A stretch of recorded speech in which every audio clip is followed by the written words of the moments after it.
Hey folks, Kevin here. Well, it's March 23rd, 2020, and today I thought I'd share with you what I think we can learn from my parents' generation.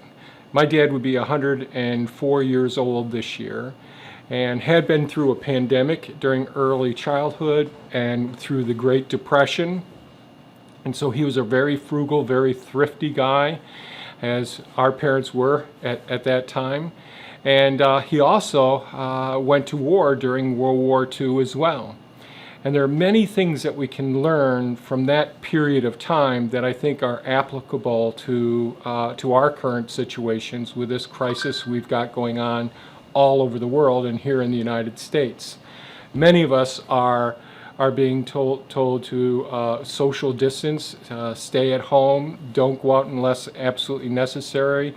In New York, the restrictions are becoming more strict as well, and I believe that many people are feeling very, very frustrated with feeling powerless, feeling like I wish I could do something, and that's what I want to talk about today. So what did Franklin Roosevelt have to do during World War II? Well, first thing, we had to take all of our strong, young, healthy men at that time. At this point, it'd be women as included as well, but they were sent to begin training and deployed and sent off to war.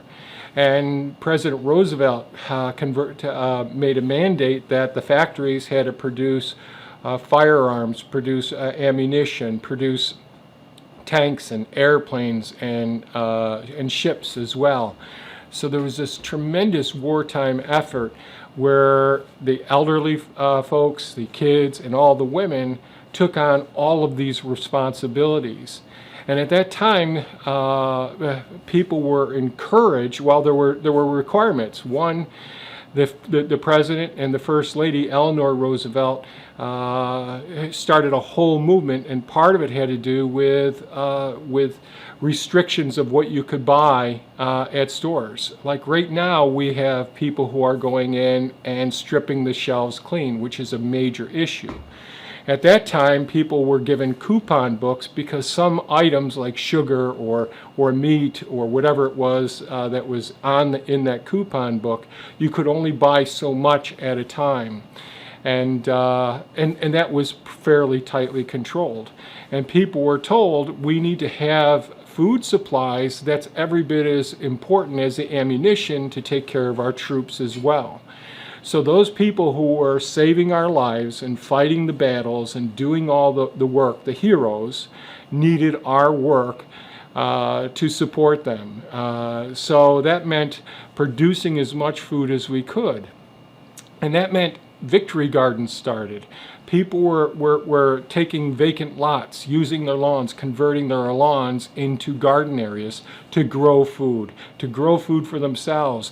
There were books and pamphlets to teach each other how to do canning and processing food and all. And those items that weren't easily grown in your gardens and in your yards and in the vacant lots, any place that there was decent soil, people were encouraged to start growing food. And I think that would be a really good thing for us all to be thinking about doing now. And I know that with the social distancing, that can be very, very challenging. But gardening doesn't have, all right, so sorry, I'm adjusting my stool here. Gardening is fantastic for many, many reasons. You get a sense of accomplishment. It's almost like meditation, if you will. You're out in nature. You're breathing fresh air. You're getting exercise. You're getting your hands in the soil. There's very few things that are as natural and as healthy habits as gardening.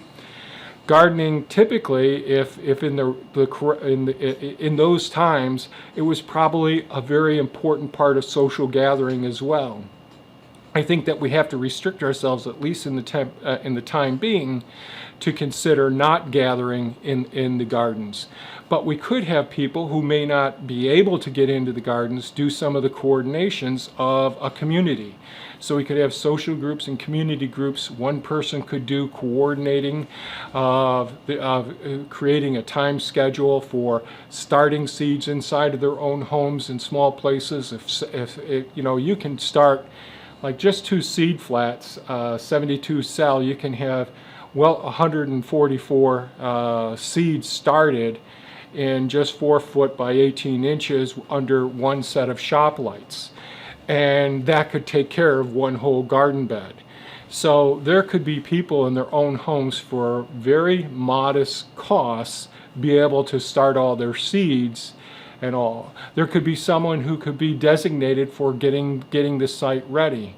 And I should stop here for a second and say, one of the things we've done as a status, as part of our status symbol. So a lot of us, you know, we're really proud of our car or a truck or the appearance of our home, and we may go into debt in order to have this status symbol for ourselves. And another thing that's a status symbol is often these lawns. If you're not keeping up with the Joneses, you let weeds grow up in your lawn and that sort of thing.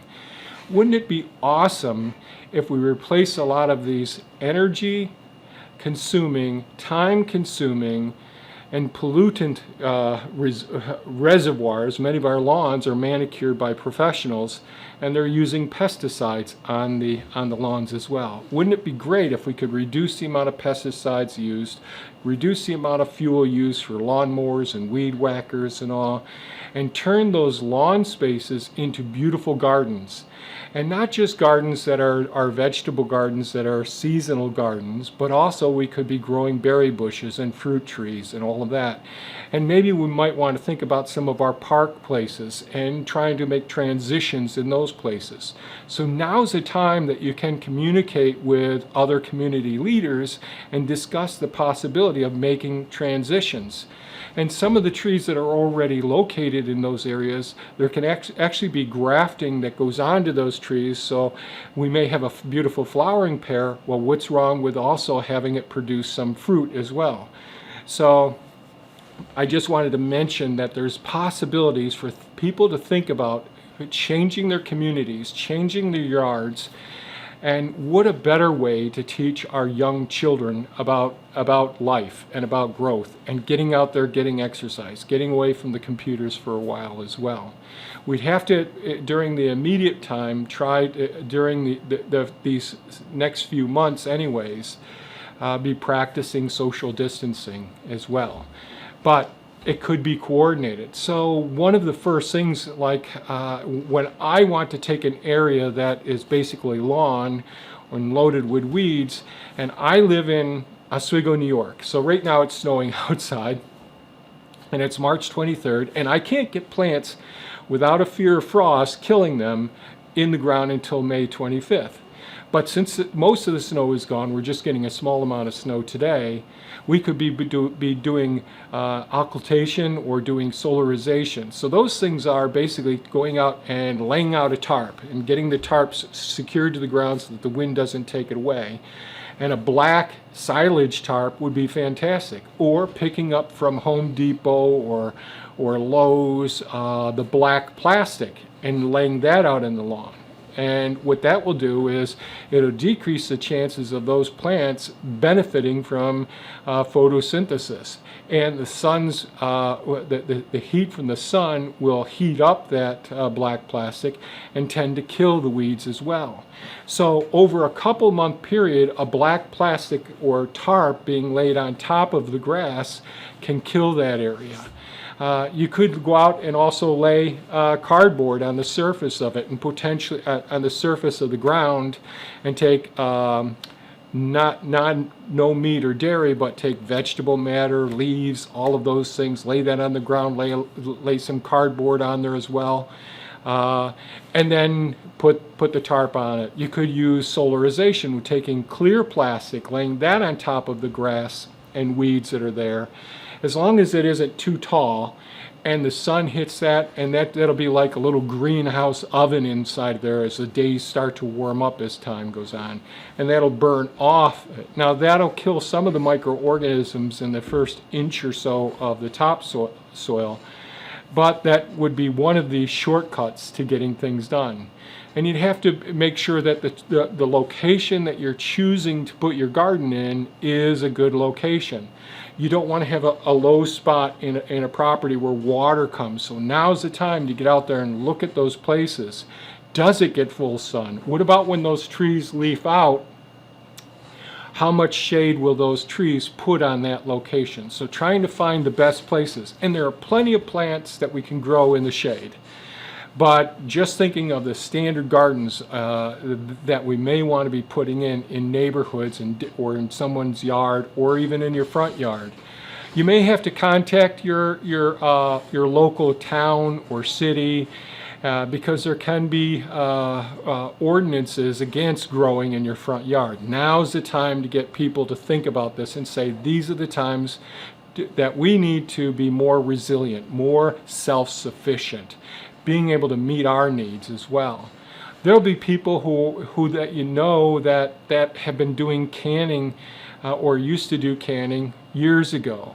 So at all phases of the process, we can have successional crops. So those crops like the leafy green vegetables, you can plant them into a bed and then plant another crop after that. So that's all successional gardening as well. For those really tiny places, we can use systems like the square foot gardener and all. So once people start their seeds and they choose a location to start growing the plants, we don't have to do everything perfectly right off the bat. This is to get established, learn the process, communicate with each other, people doing research on these things. Someone could be the person say, well, I like to go out in the mornings, and I wouldn't mind using a cultivator to go ahead and when the weeds first start coming up in between the desirable plants, they go out and do it. And those tools could go to someone who's in their own home and may not be as mobile and may enjoy doing sharpening of the tools. There may be another person who does repair work as well. There may be someone in the community that has a wheelbarrow, another person who likes doing composting. So there's lots of varieties of things that can be done. Some people may be the gatherers or the communicators or the person who likes being online and coordinating everything through like the Nextdoor app, or I don't know what other social media apps there are that can help coordinate these things. But wouldn't it be wonderful as communities we work together to orchestrate systems so that we can meet the needs, increase our self-sufficiency, increase our resiliency, get out there, get exercise, breathe fresh air, and have a sense of accomplishment. Yesterday, Thea went ahead and took a lot of the things. Now we got all these freezers, and so she's one of those essential workers here in New York State as a veterinarian, and they're very restricted, but she's got more time off now. This week is the first week that she's got a couple extra days off a week. So she decided one of the things that she's going to do is do some more canning and all. So yesterday she did some pressure canning, 3 batches, and we've made videos on pressure canning and water bath canning and all those sorts of things. If those are things that you're interested in, that's great.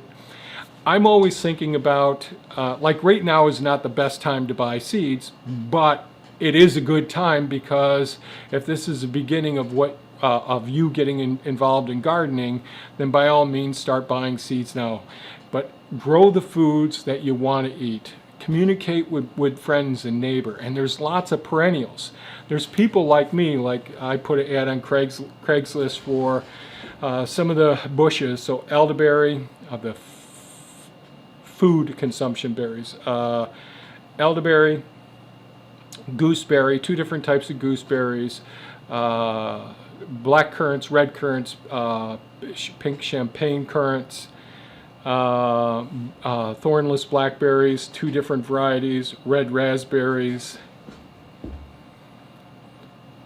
There's there's more, but I can't remember them right now. For there's several different types of berry producing plants. So those ones, they're easier maintenance ones for the most part. So you can put those around the perimeters. Those bring in the pollinators as well that can help out with your vegetable crops. So trying to always be getting an idea about always having some productivity at different times of the year. So you can do successional gardening, you can do square foot gardening, you can do raised beds, and everything's dependent geographically. I've talked about raised beds versus sunken beds based on geography. Like in some locations where they don't get as much water as we want our beds being lower. I've talked before about picking the sites where we want a nice slope so water runs off the area. Here in this part of the country, permanent raised beds really work well, especially if they're tarped during the winter months, because we get so much snow and rain here that the ground can be saturated. Ask a farmer if they live in this part of the country how frustrating it is so they can't get their tractors into the field. I think now is a time where we're going to be starting to look at our whole food industry process and try to make some transitions. One of the reasons that we've been so susceptible as Americans, and even younger people are probably becoming sicker than in some other countries, it's because we're fast food. We have highly processed foods. We eat lots of dairy products as well. So there's lots of things that we're consuming that aren't healthy for us. And that can promote some of the disease processes that plague us in the United States, and including obesity as well. So I just wanted to share my thoughts about this. During times where there is a crisis, people can come together, even if they aren't physically close together, and create amazing things. And wouldn't it be wonderful if the nurses and doctors and staff and the truck drivers, those heroes, those people who are out there working to take care of us, if we could make sure that they had good home cooked meals, good fresh vegetables, good fresh fruit as well. Wouldn't it be fantastic if we could help to meet their needs by making sure that all of their food supplies are being met? Just like it was important during World War II for us to make sure that the servicemen had their fuel to do the battling that saved us here back at home. So those of us back here at home can do our part to help out the heroes who are in the hospitals, on the roads, restocking things and taking good care of us. So if you have any comments or suggestions, please leave them below. If you know of any apps that can work, the only one I'm familiar with is Nextdoor, and I've just started using that here. Or if you know any websites that are good for signing up for communities and all, please leave those in the description down below so that we can all work together to potentially make some good things come out of this. Well, thanks so much for watching, folks, and have a great day. Bye-bye now.